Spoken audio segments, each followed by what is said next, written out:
और ये लिखिए, ये जो तस्वीरें इस समय मिल रही है, आप इस समय जो सीजेपी के प्रवक्ता हैं सौरभ, उनको आप तस्वीरों में देख रहे हैं। बिट्ठल हाउस में मीटिंग हुई है सरकार के साथ, सीजेपी का प्रतिनिधिमंडल वहां पर पहुंचा था और ये देखिए बातचीत होती हुई मीडिया से मुखातिब सौरभ होते हुए नजर आएंगे। आशुतोष रंका भी उनके साथ मौजूद थे।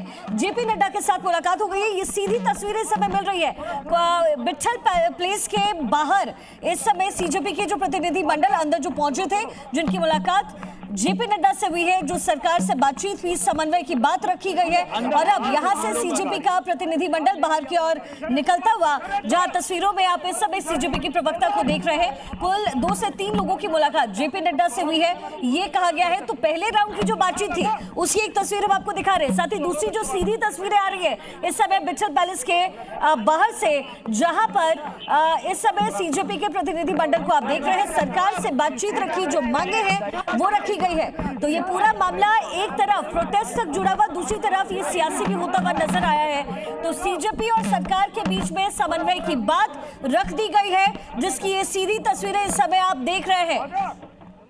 लेकिन पेच कहां पर फंसा हुआ है, क्योंकि देखिए लगातार 3 मांगे की जा रही है। पेपर लीक पर चर्चा को तैयार सरकार है। विपक्ष कह रहा है कि पहले जो शिक्षा मंत्री है धर्मेंद्र प्रधान, उनका इस्तीफा हो, और इसी पर विपक्ष अड़ा हुआ है। लेकिन सीजेपी कह रही है कि जब तक इस्तीफा नहीं होगा तब तक हम भी बातचीत को तैयार नहीं है, तब तक हम प्रदर्शन को जारी रखेंगे। तो ये जो पेच है वो यहाँ पर फंसा हुआ है। एक तरफ सरकार ने क्लैरिफाई किया है, संसदीय कार्य मंत्री ने आज सुबह सुबह इस सदन में स्टेटमेंट दिया कि हम बातचीत को तैयार हैं। लेकिन सीजेपी अब कह रही है बार बार कि प्रदर्शन हम तब तक जारी रखेंगे जब तक कि धर्मेंद्र प्रधान का इस्तीफा नहीं होगा। अंकुश श्रीवास्तव इस समय मेरे साथ कनेक्टेड है।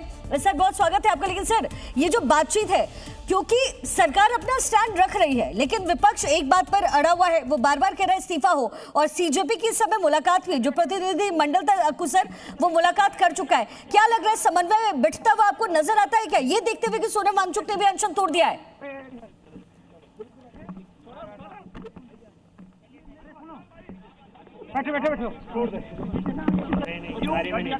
सर आपको मेरा मानना है कि बातचीत से का सिलसिला शायद तभी टूटेगा जब सरकार कुछ कॉन्क्रीट आश्वासन देगी। ये बात सही है कि ये इस पर काफी कुछ प्रभाव हो चुका है। जो कल प्रधानमंत्री ने घोषणा की है कि फास्ट ट्रैक बनाएंगे और संसद में बातचीत करेंगे, बातचीत पे भी सिलसिले शुरू हो गए। लेकिन अभी भी ऐसा नहीं कह सकते कि बर्फ टूट चुकी है। बर्फ शायद तभी टूटेगी जब ये हो कि अगर गलती साबित होती है। अभी भी ये होगा अब सरकार की तरफ से कि धर्मेंद्र प्रधान को इस्तीफा ना देना पड़े। लेकिन ये लड़के कम से कम अब सीजेपी जो पार्टी है वो इस उस पे होगी कि जिद पे होगी कि साहब हमें दें, ताकि हमारी एक उपलब्धि भी सामने आए और एक ये पार्टी के तौर पर स्थापित करने के लिए इनको ये जरूरी भी होगा। अदरवाइज क्या होगा कि इनकी जगह फिर वो जगह कांग्रेस ले लेगी और कांग्रेस कहेगी कि हमने ये सब करके दिया है आपको। तो धर्मेंद्र प्रधान का इस्तीफा अभी नहीं तो 2 दिन बाद, 2 दिन की बाद की बातचीत में देना ही पड़ेगा। क्यों? क्योंकि वो ये सीजेपी भी जानती है कि अगर वो यहाँ से खाली हाथ गई तो इसका राजनीतिक भविष्य अब आगे कुछ नहीं होने जा रहा है। तो वो अपने राजनीतिक ग्राउंड के लिए वो कुछ ना कुछ ऐसा काम करेंगे जिससे कि उनको उसकी उपलब्धि मिले। जरा क्लैरिफाई कीजिएगा, क्या ऐसा लगता है कि इस्तीफा लेकर के सरकार बैकफुट पर आना चाहेगी, वो भी तब जब इतना वक्त बीत चुका है? देखिए एक बात बता दूं आपको, सरकार कभी भी बैकफुट पे अपने आप को मानेगी नहीं, मानने को राजी नहीं होगी। लेकिन ये कहेगी कि हाँ अगर छात्रों की यही मांग है, और धर्मेंद्र प्रधान खुद कहेंगे कि अगर लगता है छात्रों को मैं ही दोषी हूँ, मैं ही अकेला इस सिस्टम में दोषी हूँ, तो अब मैं हट जा रहा हूँ किनारे।